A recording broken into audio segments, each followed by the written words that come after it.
नारायण नारायण। आज का विषय है नाम और नसीब के भोग। अनेक लोग मुझसे पूछा करते हैं कि नाम का नसीब से कैसा संबंध है।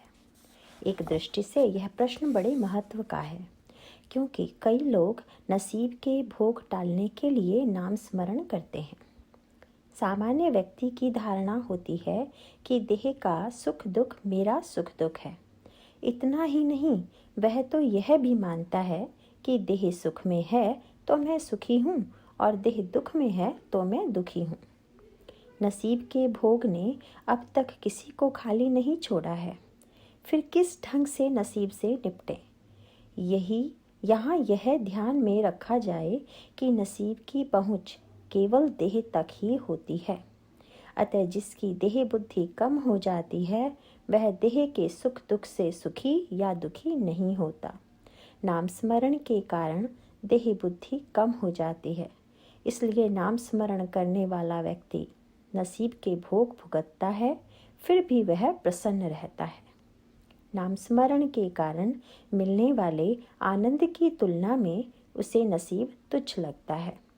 नाम की महत्ता और सामर्थ्य विलक्षण है। पहले घटित हुआ अपराध नाम नष्ट करता है। जिनका जीवन बर्बाद हो गया है उनका नाम स्मरण से उद्धार हो जाता है।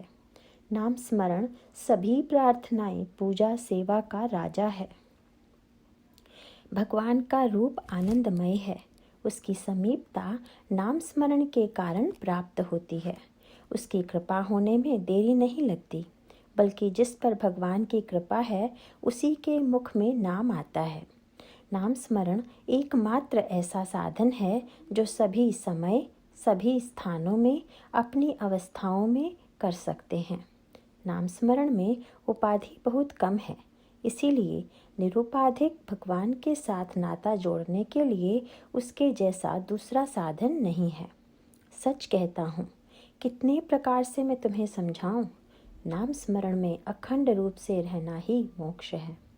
नाम स्मरण निरंतर करते रहने के जीवन को ही पराभक्ति कहते हैं। जो नाम स्मरण में डूब जाता है वही संत है। नाम के लिए प्रेम निर्माण होना संत का सच्चा लक्षण है। अतः मेरी बात मानो, नाम स्मरण करना कभी मत भूलो। नाम स्मरण के कारण पापी पुण्यवान हो जाता है।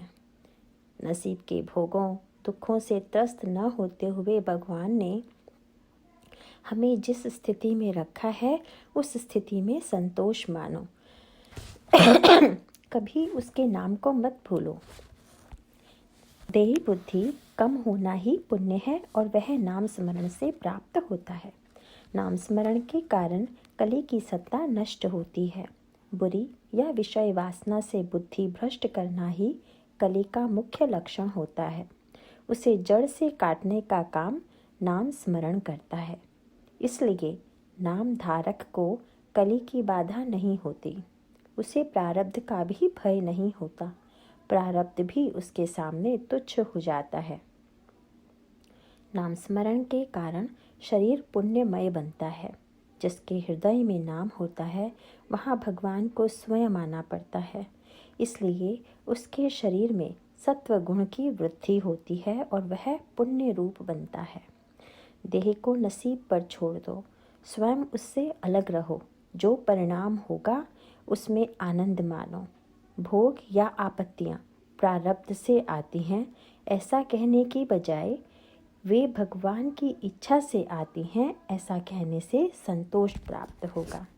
नारायण नारायण।